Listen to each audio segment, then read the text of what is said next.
이제 이 2월은 새들도 짝을 짓는다고 하는 그러한 사랑의 계절입니다. 뿐만 아니라 발렌타인데이가 있는 그러한 계절이기도 합니다. 오늘 우리는 이 사랑의 계절에 우리 그리스도 되시는 예수 그리스도를 사랑하고 우리 가정과 또 우리 이웃과 우리 성도들을 사랑하는 그러한 아름다운 계절, 복된 이 아침이 될 수 있기를 주의 이름으로 축원합니다. 우리 옆에 분들과 인사 나눕시다. 잘 나오셨습니다. 인사 나눕시다. 네. 오늘 말씀으로 은혜 받읍시다. 인사 나눕시다. 네.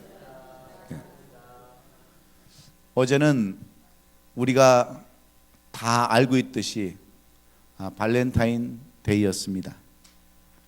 어제 발렌타인 데이 때에 꽃을 받으신 분들 있으세요? 예, 우리 권사님, 예.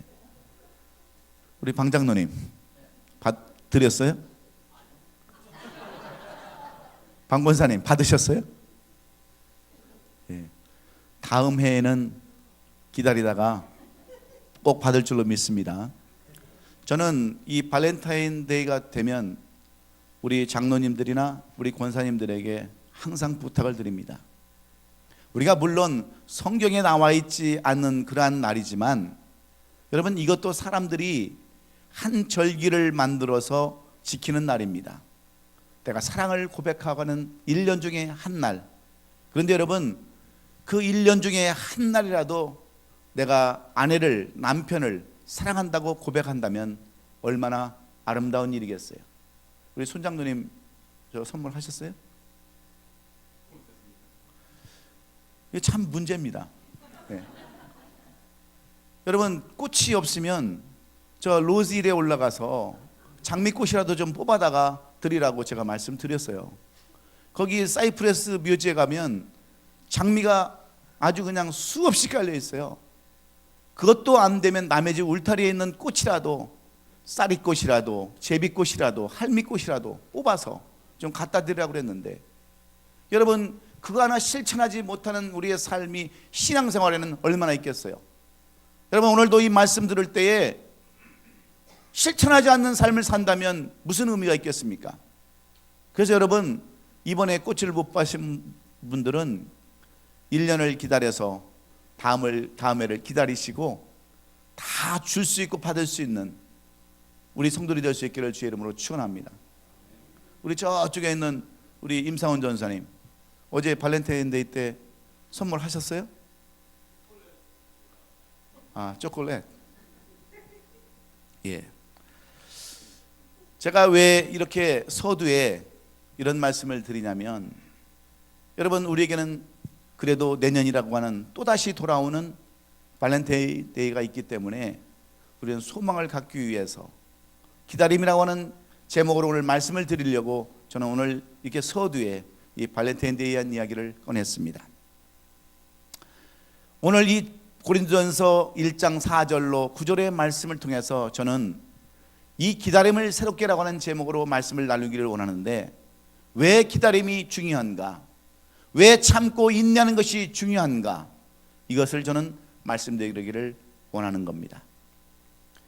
우리가 잘 알고 있는 소설 가운데 스페인의 작가 세르반테스가 쓴 돈키호테라고 하는 유명한 소설이 있습니다.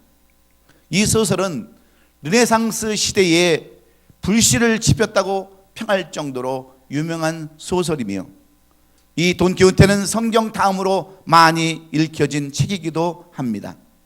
지금부터 410년 전인 1605년에 세르반테스는 터키와의 전쟁 때에 돈을 벌기 위해서 자원해서 용병으로 전쟁에 나갔던 사람입니다.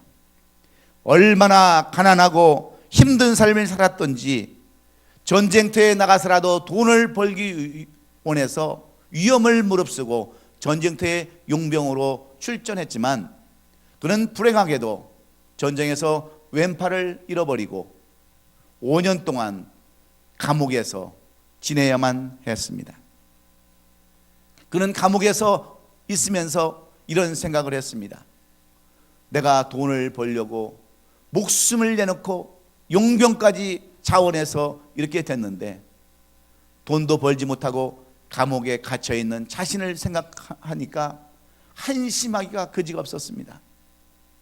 돈을 벌려고 왔지만 왼팔도 잃어버리고 감옥에 갇혀서 허송세월하는 자기 자신을 생각하면서 그는 또한 이렇게 생각했습니다. 그래도 여기가 천국이구나. 먹여주지, 입혀주지, 채워주지 하는 생각을 하면서 그는 그러면 이렇게 지낼 것인가, 무언가 좀 다른 삶을 살아야 되지 않겠는가 생각하다가 그는 한 가지 감옥에서 그가 남은 오른손으로 할 수 있는 일이 무엇인가를 생각하다가 그는 글을 쓰기 시작합니다. 매일매일 주어지는 삶 속에서 생각나는 것들을 글로 쓰기 시작하고 그 글들을 주일수들에게, 동료 주일수들에게 읽어주기 시작합니다. 그 글이 잘된 글인지 못된 글인지 우리는 알 수 없지만 그는 매일매일 삶을 나갈 날을 기다리면서 소설을 쓰기 시작합니다. 마침내 그는 5년 동안 감옥 생활을 마치고 나와서 그가 이 감옥에서 나올 날을 기다리면서 썼던 이 내용들의 이야기들을 한 권의 책으로 만들어서 출판한 것이 바로 돈키호테라고 하는, 그의 인생을 바꾸고 그를 소설가로 쓰임을 받게 했던 위대한 소설로 탄생되게 되었습니다. 사랑하는 성도 여러분, 우리 인생은 기다림입니다. 하루하루를 지내는 우리의 삶도 얼마나 많은 기다림이 있는지 모릅니다. 장사를 하는 사람들은 매일매일 손님을 기다리는 그러한 삶을 살아갑니다. 집에 있는 아내는 출근한 남편과 학교에 간 자녀를 기다리는 그 기다림으로 살아갑니다. 밤을 설쳐가며 공부하는 학생들에게는 합격이라고 하는 이 기다림으로 공부를 합니다.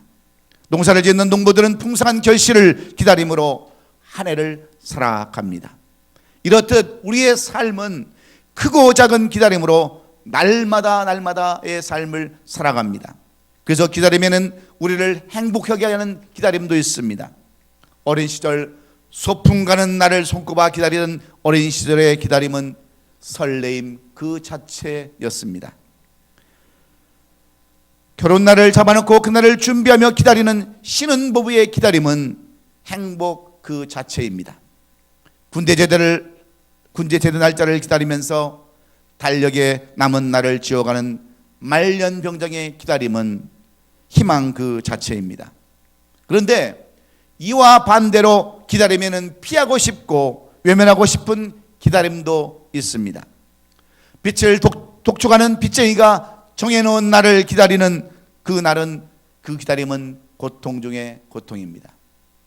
심한 통증을 견디며 초조하게 수술하는 날을 기다리는 환자에 있어서 기다림이란 두려움 그 자체입니다. 마지막 날 모든 것을 다 내려놓고 사형을 기다리는 사형수에게 기다림이란 절망입니다. 이런 기다림은 우리 인생에서는 없어서야 할 그러한 기다림입니다. 그러므로 기다림에도 행복과 설레임과 희망이 있는 아름다운 기다림이 있는가 하면 고통과 아픔과 절망과 두려움을 주는 고통의 기다림이 있는, 마치 동전의 양면성과 같은 그러한 기다림이 있음을 우리는 알아야 합니다. 그런데 우리의 신앙에도 여러분 이런 기다림이 있는 것을 여러분 아십니까? 아름답고 설레이며 소망이 우리의 신앙 가운데도 있음을 말씀해 주는 내용이 바로 오늘 이 본문의 내용입니다. 왜냐하면 신앙이란 우리 하나님의 약속을 믿고 그 약속이 이루어지기를 기다리는 것이기 때문에 그렇습니다. 하나님의 약속을 기다리는 사람에게는 엄청난 축복과 영생과 구원이 기다리고 있기에 이 기다림이란 우리의 신앙에도 있음을 우리는 알아야 합니다. 그러므로 구약시대의 믿음의 사람들은 모두 다 예의 없이 기다림을 기다렸던 사람들입니다. 우리가 잘 아는 노아는 하나님의 홍수의 심판을 믿고 가족들과 함께 100여 년 동안 방주를 지음으로 말미암아 그 100여 년의 세월을 그 방주를 지으면서 기다림으로 말미암아 그 가정만 구원을 받았습니다. 아브라함은 하나님께서 너로 인하여 내가 큰 민족을 이루겠다고 하시는 하나님의 약속을 믿고 25년을 더 기다림으로 100세의 아들 이삭을 얻었습니다.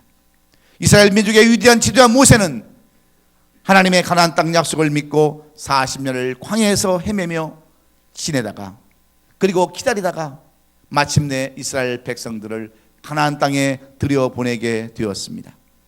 이스라엘 최고의 전성기를 이루겠던 다윗은 어떻습니까?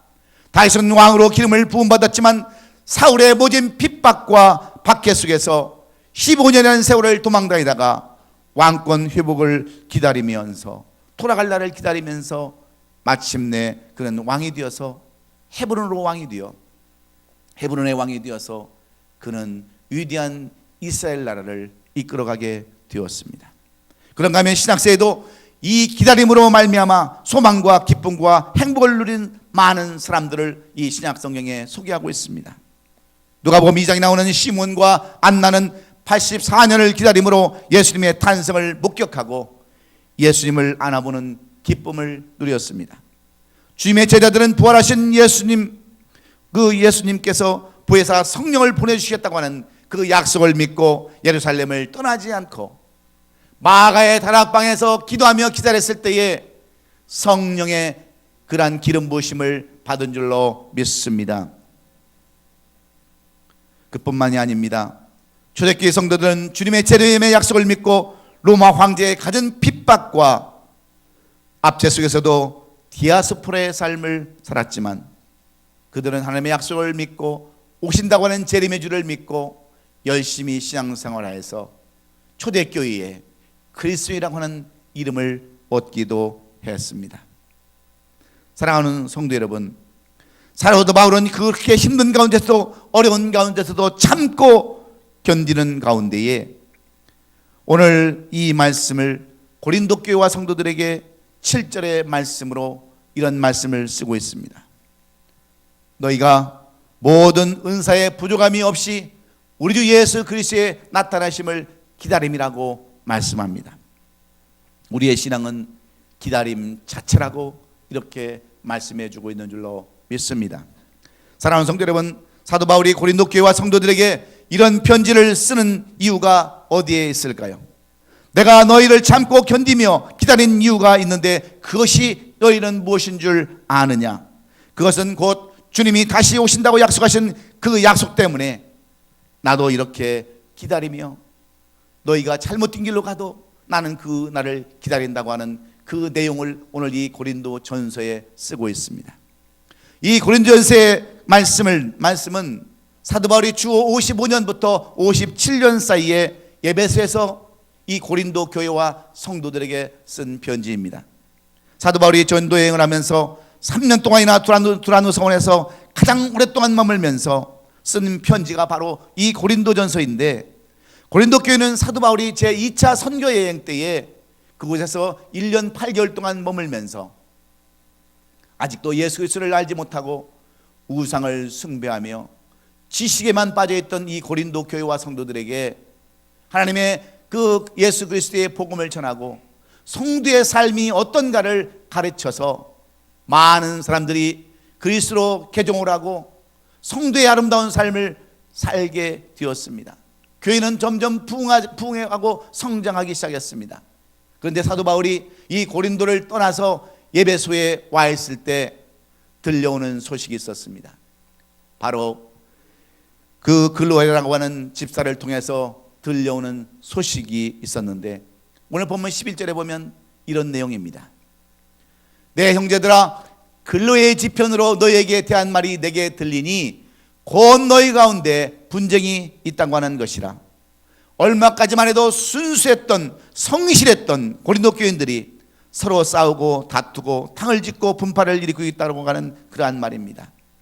뿐만 아니라 사도 바울은 이들이 짓고 있는 죄에 대해서 리스트를 만들어 놨는데, 로마서 1장 18절로 32절에 가보면 이 초대교회, 특별히 고린도 교회 성도들이 지었던 그러한 많은 주요하게 리스트를 적어놨습니다.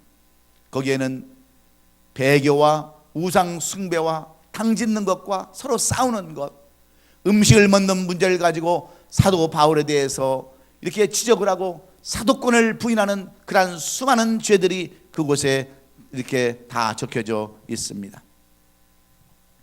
무엇 때문입니까? 왜 그렇습니까? 그들에게 한 가지 기다림이 없었기 때문임을 사도 바울은 말씀하고 있습니다. 사도행전 1장 11절에서 분명하게 사도 바울은 이렇게 이야기합니다. 이르되 갈릴 사람들아 어찌하여 서서 하늘을 쳐다보느냐? 너희 가운데서 하늘로 올리신 이 예수는 하늘로 가신 본 그대로 오시리라고 약속을 하셨건만, 그렇게 이야기를 했건만, 그들은 우상을 섬기고 서로 분쟁하며 다툰다고 하는 이 소식을 듣고 그들에게 권면하기를 이제 곧 오실 주님을 기다리는 그 기다림, 그 설레임, 소망과 희망을 가지고 살 것을 당부하는 말씀이 이 고린도 전서의 말씀입니다. 그래서 오늘날 교회는 이 기다림을 아예 절기로 만들어 놓았습니다.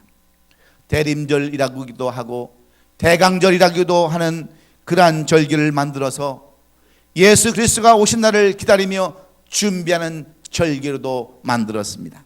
그런가 하면 성령의 기다림을 기다리는 성령 강림 주일도 만들었습니다. 또 주님의 부활과 승천을 기다리기 위해서 사순절이라고 하는 그러한 절기도 만들어서 40일 동안 예수 그리스도의 행적을 쫓아 경건하고 거룩한 삶, 그러한 삶을 살고자 사순절 절기도 만들어서 우리로 하여금 지키게 하고 있습니다. 왜 그렇습니까? 기다림이 바로 우리의 신앙의 중심임을 확인시켜서 온 교회와 성도가 철저하게 이 기다림에 힘쓰기 위해서 이렇게 절기를 만들어 놓은 줄로 믿습니다. 여러분, 어제는 우리가 발렌타인데이로 세상이 만들어 놓은 그러한 절기로 우리가 어제 날을 지킨 사람도 있습니다. 여러분, 이 발렌타인데이의 유래는 다른 것이 아닙니다. 로마의 황제가 전쟁을 하기 위해서 많은 젊은이들을 이렇게 징집하기 위해서 결혼을 이렇게 중지하는 명령을 내렸습니다. 젊은 사람들은 결혼을 하지 말라고 명령을 하자 발렌타인이라고 하는 주교가 이것을 어겼습니다. 정말 사랑하는 젊은 남녀들이 그 결혼하지 못해서 서로 안타까워하는 그런 모습을 보고 이 발렌타인 주교는 그런 젊은이를 위해서 결혼 주례를 서줬어요. 이것이 발각되어서 2월 14일 날 발렌타인 주교는 사형을 당했습니다. 이것을 기념하기 위해서 목숨을 걸고 이 사랑을 고백하는 날로 2월 14일을 정해놔서 많은 사람들은 이 날을 지키기를 원합니다. 그래서 남편이 뭘 안 사다 주면 사랑이 없는 것으로 단정을 하고 2월 14일이 지난 후에 이혼한 가정도 있습니다. 여러분, 세상 것은 지키면서 여러분 왜 기독교의 절기는 지키지 않습니까? 여러분, 왜 세상 것은 여러분 따라가면서 왜 우리 그리스도인의 그러한 삶은 살아가지 않습니까? 꽃이 중요한 것이 아닙니다. 초콜릿이 중요한 것이 아닙니다. 사람들은 그것을 통해서 서로 사랑을 확인하고 더 좋은 삶, 더 아름다운 삶을 살고자 여러분 이런 절기를 여러분 기억하고 여러분 이런 날을 지키기를 원하는 거예요. 여러분 3일만 있으면 수요일이 되면 바로 사순절이 시작됩니다. 주님께서 이 땅에 오셔서 우리를 위하여 십자가를 지시고 마지막 그 부활하기 전까지 이 40일 동안의 행적을 우리에게 말씀해 주시면서 사순절 절기로 지키기를 원하는 것은 우리 그리스도로 하여금 온전한 삶, 주님을 닮아가는 삶을 살게 하기 위해서 기다림이라는 이 기다림으로 살기 위해서 이런 절기를 만들어 놓았습니다. 그래서 우리에게 기다림이란 소망입니다. 희망이요 설렘이며 아름다운 그 자체입니다. 그렇다면 오늘 본문에서 사도 바울은 신앙이란 기다림이라고 왜 말씀하고 있는 것일까요? 어째서 우리의 신앙생활 할 때 기다림은 아름다움으로 이렇게 표현해 놓은 것일까요? 첫째로 이 기다림에는 힘을 얻는 능력이 있기 때문인 줄로 믿습니다. 사도 바울은 고린도 교회 성도들에게 신앙이란 무엇이냐, 신앙이란 한마디로 참고 기다리는 것이다 라는 것을 강조하면서 이 기다림이 없기에 사람들이 배교를 하고 이 기다림이 없기 때문에 범죄하고 갈등하고 분쟁한다고 권면하면서 기다려야 하는 이유를 4절로 5절에서 이렇게 썼습니다. 그리스도 예수 안에서 너에게 주신 하나님의 은혜로 말미암아 내가 너희를 위하여 항상 하나님께 감사한다라고 썼습니다. 여기서 우리가 주의해야 할, 우리가 여기서 배워야 할, 주목해야 할 단어가 바로 그리스도 예수 아니라는 단어입니다. 우리가 이 땅에 살아가면서 힘을 얻고 신앙생활하면서 소망을 얻을 수 있는 비결은 오직 하나, 예수님 안에 있을 때라고 말씀합니다. 그래서 사도 바울은 이것을 감사한다라고 고백하는 거예요. 이 내용을 다시 말씀드리면 예수 안에서의 기다림은 성령 충만함을 입는다라고 말씀드릴 수 있습니다. 우리가 잘 알고 있는 누가복음 2장 25절 이하에 보면 시몬이라고 하는 늙은 노인에 대한 이야기를 성경은 기록해 놓았습니다. 이 사람은 젊은 사람도 아닙니다. 성직자도 아닙니다. 부자도 아닙니다. 다만 이스라엘의 현실을 안타깝게 바라보면서 기도하는 노인입니다. 하루속히 메시아가 오시기를 소원하면서 기다림으로 사는 한 사람이었습니다. 그런데 누가복음 22장 25절에서 이 성경은 이 시몬에 대해서 이렇게 기록해 놓았습니다. 예루살렘에 시몬이라는 사람이 있으니 이 사람은 의롭고 경건하여 이스라엘의 위로를 기다리는 자라, 성령이 그 위에 계시더라고 이렇게 기록해 놓았습니다. 시몬이 오랜 세월 동안 기도하며 기다려왔을 때 오히려 원망이 찾아오고 불평이 찾아온 것이 아니라 그에게는 성령이 임하고 성령의 계시를 받게 되었다고 하는 말입니다. 여러분, 84년 동안을 메시아 오기를 기다렸던 그 사람에게 성령이 임했다고 한다면 얼마나 그에게 힘이 되었겠습니까? 그가 바라던 기다림이 죽기 전에 이루어진다고 하는 성령의 음성을 들었을 때 시몬은 이루 말할 수 없는 힘을 얻었습니다. 비록 나이가 많아 죽은 날이 가까워졌지만 힘을 잃지 않고 살았기 때문에 그는 그 누구도 경험하지 못했던 메시아신 예수 그리스도를 안아보고 하나님을 찬송하는 사람으로 성경은 이 시몬을 기록해 놓았습니다. 사랑하는 우리 성도 여러분, 우리는 다 기다리는 사람들입니다. 사업이 잘 되기를 기다리고요, 자녀가 잘 되기를 기다리고요, 더 좋은 날, 더 행복한 날을 기다리는 사람들이 바로 저와 여러분들입니다. 그런데 이 기다림이 없는 사람들도 많이 있습니다. 그저 바람 부는 대로, 물결 치는 대로, 마치 부평주처럼 정치 없이 목적도 없이 사는 사람들이 얼마나 주위에 많이 있는지 모릅니다. 힘도 없이 낙오된 삶을 살아가는 그 이유가 어디에 있을까요? 바로 이 기다림이라고 하는 희망이 없기 때문에 그렇습니다. 소망을 둘 곳이 없기 때문입니다. 그래서 아름다움이 아닌 취한 모습으로 살아갈 수밖에 없는 것 아니고 무엇이겠습니까? 그래서 기다림이라는 것은 말씀을 삼하는 것이요, 기다리라는 것이라면 기도하는 것이며, 기다림이란 찬송하는 것임을 그들은 모르기 때문에 그렇습니다. 여러분, 기다림은 참고 인내하는 거예요. 힘들어도 어려워도 견디는 것이 바로 여러분 기다림인 줄로 믿습니다. 그런데 우리는 어떻습니까? 기다림이 없어서 실패하고, 기다림이 없어서 포기하고, 이 기다림이라는 것이 없기 때문에 우리의 인생은 새롭게 또 다른 것을 시작함으로 계속해서 잘못된 삶을 살아갈 수밖에 없는 겁니다. 여러분, 유대인들의 지어서라고 하는 탈무드라고 하는 이 책의 복음가는 책이 바로 이솝의 우화입니다. 이솝의 우화에 보면 늙은 당나귀의 지혜가 기록되어져 있습니다. 어느 날 한 늙은 농부가 키우는 이 늙은 그러한 그 당나귀가 어느 날 이 길을 가다가 그만 우물에 빠지고 말았습니다. 이 우물은 오래된 우물입니다. 더 이상 물을 쓸 수 없는 그러한 우물입니다. 이 우물에 빠져서 허우적거리며 살려달라고 그렇게 울부짖을 때 주인은 그렇게 생각을 했습니다.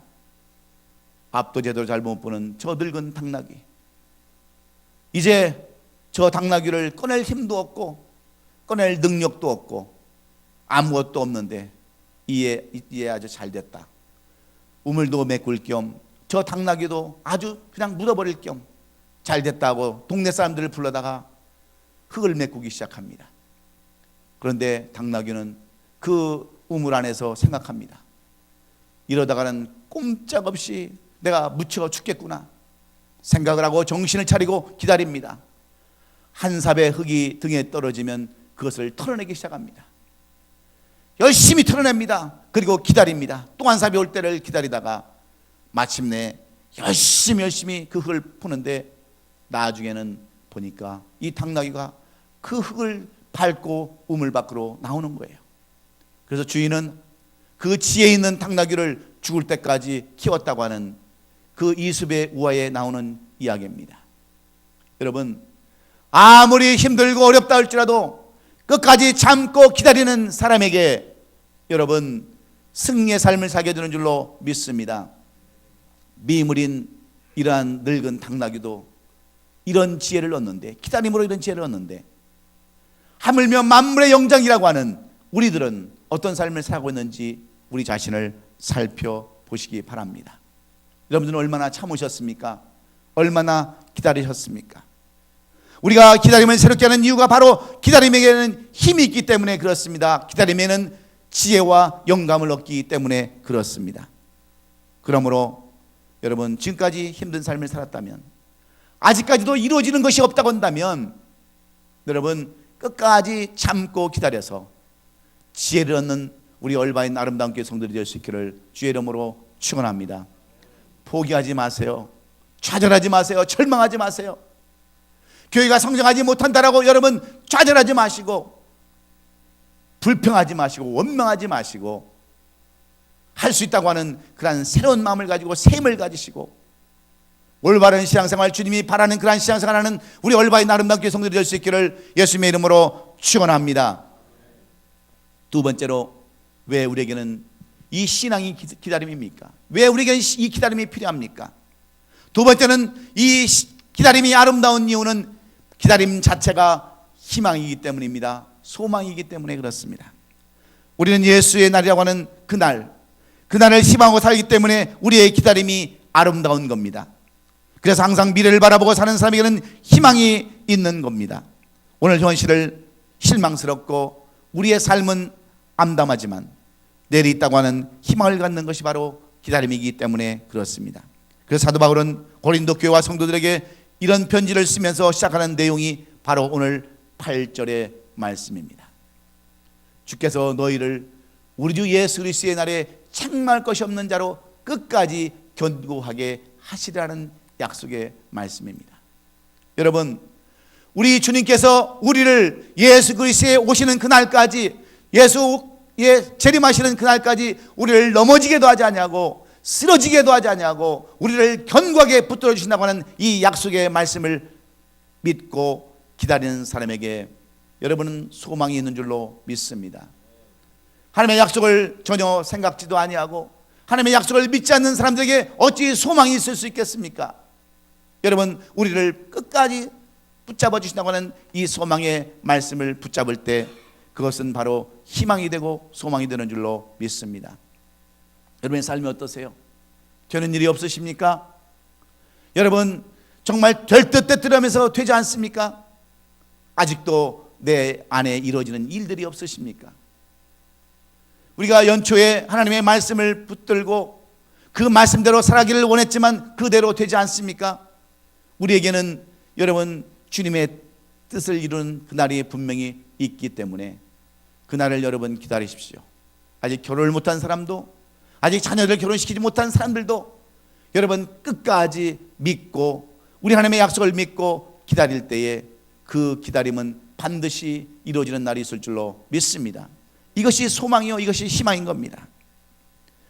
우리에게 희망과 소망을 주는 많은 사람들 가운데서 남아프리카 공화국의 넬슨 만델라라고 하는 사람이 있습니다. 그는 정치적인 이유로 27년간을 차가운 감옥에서 살아야 했습니다. 자녀들과도 오랫동안 떨어져 살았습니다.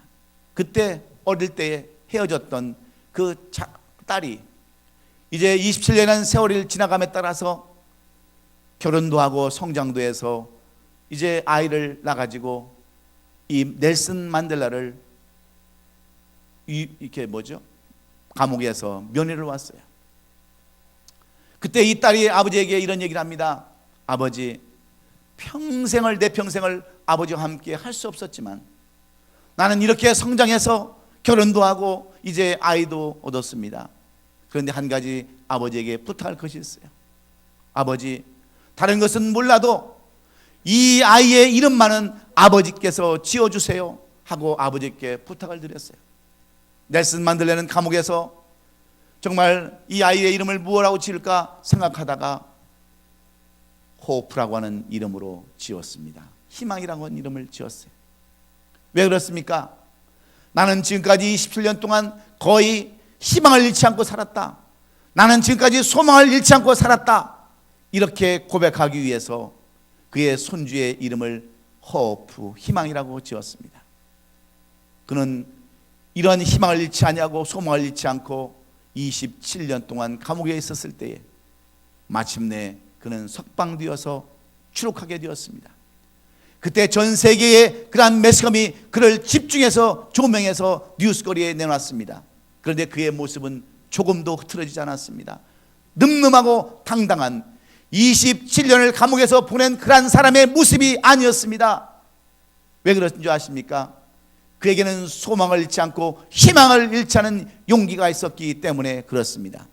그 이후 그는 많은 사람들의 지지를 얻고 남아프리카 공화국 최초의 흑인 대통령이 되었을 뿐만 아니라 노벨 수상자가, 평화상 수상자가 되었고, 그는 조용히 은퇴해서 마침내 2013년 12월 5일 세상을 떠났을 때 그 모든 국민들 대다수가 이 만델라의 죽음을 슬퍼하면서 애통하는 모습을 우리는 직접 TV를 통해서 보았습니다. 많은 사람이 존경하는 사람으로, 많은 사람들에게 희망과 꿈을 주는 사람으로 만델라는 아직도 남아프리카 공화국 사람들의 마음속에 깊이 자리 잡고 있습니다. 사랑하는 성도 여러분, 우리가 어째서 기다림을 새롭게 해야 합니까? 기다림 속에는 희망이 숨어 있고 기다림에는 소망이 담겨져 있기 때문입니다. 그러므로 우리는 시편 기자의 고백처럼, 시편 39편 7절의 고백처럼 이런 고백을 하며 살아가야 될 줄로 믿습니다. 우리 다 같이 한번 이 시편 39편 7절을 같이 고백하겠습니다. 시작. 주여, 이제 내가 무엇을 바라리요? 나의 소망은 주께 있나이다. 할렐루야. 여러분, 무엇을 여러분 바라겠습니까? 우리의 소망을 어디에 두시겠습니까? 오직 우리의 소망은 주께 둘 수 있기를 주의 이름으로 축원합니다. 주님을 바라보는 소망을 가져야 합니다.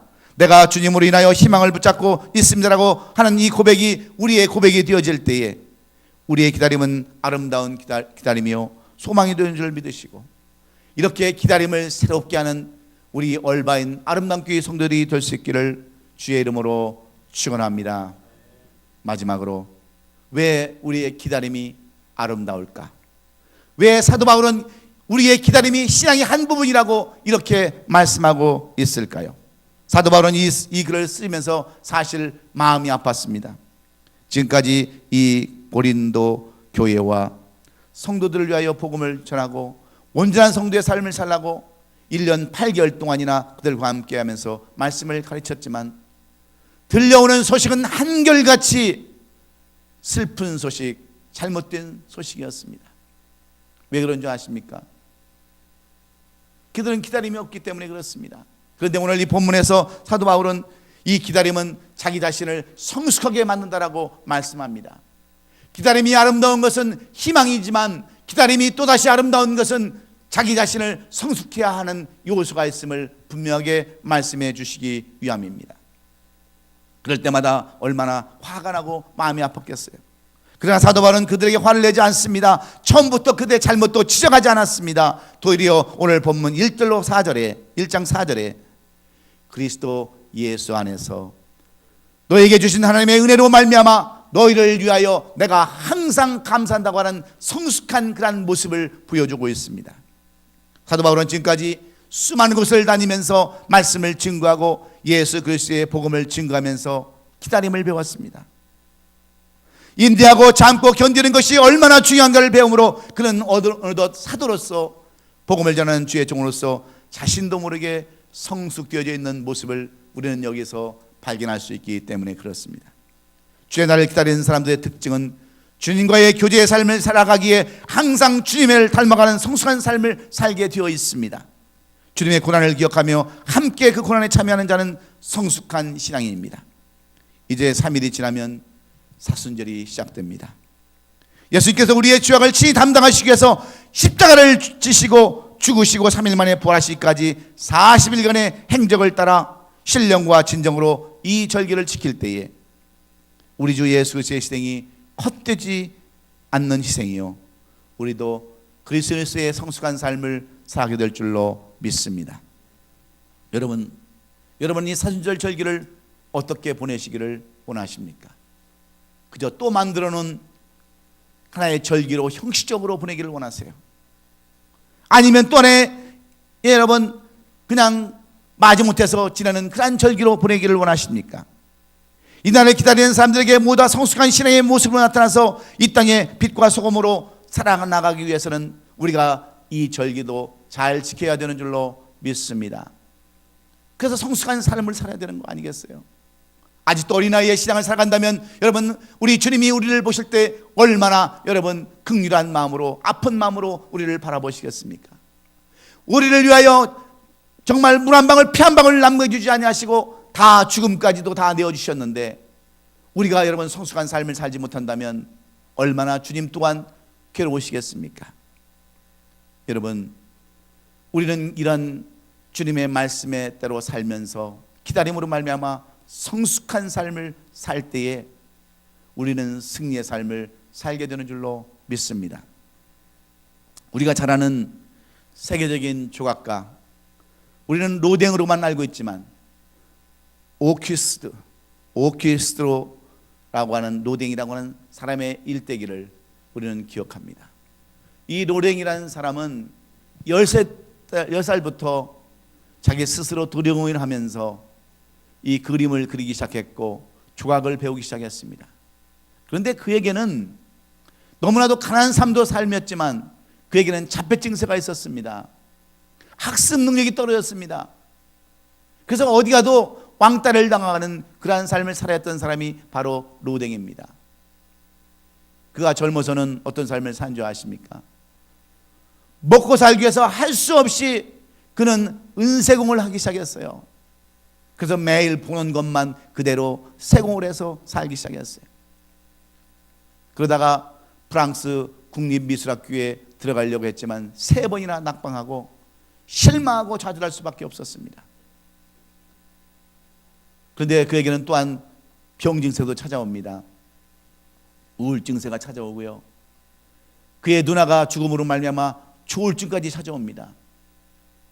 그래서 그는 몸이 쇠약해지고 힘들 때 혹시나 이것을 이겨보려는 방법이 있을까 하고 그는 수도원에 들어갑니다. 수도원에 들어가서 살았지만 그에게는 종교적인 그런 관심이 별로 없었어요. 그때 에미마라고 하는 이 수도사의 권유로, 너는 내가 보니까 종교에도 별로 관심이 없고 다시 너는 조각이 하는 게 낫겠다 생각을 했어요. 그러면서 그는 조각을 하기 시작했습니다. 오랜 세월 동안 힘들고 어려운 삶, 그에게는 여러 가지 좋은 일도 일어나지 않았고 매일 배척당하는 그런 삶을 살았지만 그는 기다렸습니다. 참고 견뎠어요. 그런데 자신도 모르게 어느 정도 성숙한 삶을 살기 시작합니다. 많은 고난과 그런 어려움을 겪으면서 자기도 모르게 어느 정도 눈이 뜨여지기 시작합니다. 뭔가 보이기 시작합니다. 그래서 눈에 보이는 것을 쓰는 것이 아니라 이제는 추상적인 것을 생각하다가 그는 마침내 24년 후에 그 유명한 생각하는 사람이라고 하는 그 유명한 조각을 하게 되었고, 지옥의 문이라고 하는 그러한 문들을 조각해서 세계적인 조각가, 근대 조각가의 아버지라고 하는 그러한 이름을 얻게 되었습니다. 여러분, 우리가 비록 어렵고 힘든다 할지라도 그 기다림 속에는 나 자신도 모르는 여러분 성숙함이 자라는 줄로 믿으시기 바랍니다. 때때로 하나님께서는 여러분을 시련 가운데, 연단 가운데 두실 때가 있어요. 그런데 우리는 여러분 그것을 견디지 못합니다. 기다리지 못해서 결국은 다 망하는 삶을 살아갈 수밖에 없습니다.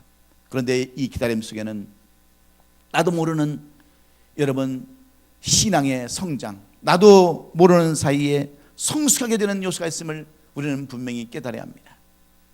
여러분, 우리 교회가 이 얼바인 지역에 세워진다고 했을 때 많은 사람들은 어떤 마음을 가진 줄 아십니까? 이사가만 가면 되는 줄 아느냐고, 대학교를 한다고 그러니까 대학교가 될 줄 아느냐고, 애프터스쿨을 한다니까 애프터스쿨이 될 것 같으냐고 기다리지도 못해서 떠나간 사람들도 있습니다. 이 기다림이 없어서 우리는 항상 잘못된 삶을 살아갈 수밖에 없습니다. 저도 얼마나 성질이 급한 줄 아십니까? 우물에서 숭늉을 찾는 그러한 우리 민족이 바로 우리 대한민국 사람들이에요. 얼마나 여러분 성질이 급하면 우리 사람들을, 미국 다른 나라 사람들은 사람 이름을 부를 때 이렇게 농담식으로 불러요. 빨리.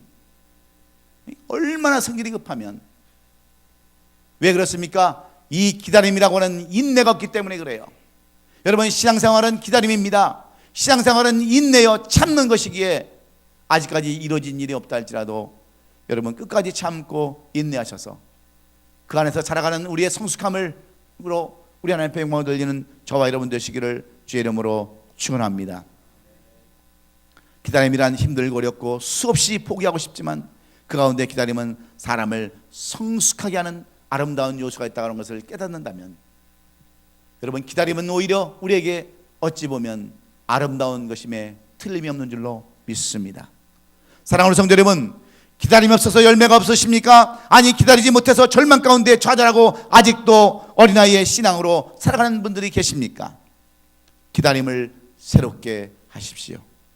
기다림이 우리에게 무엇을 아름답게 하는지 살펴보십시오.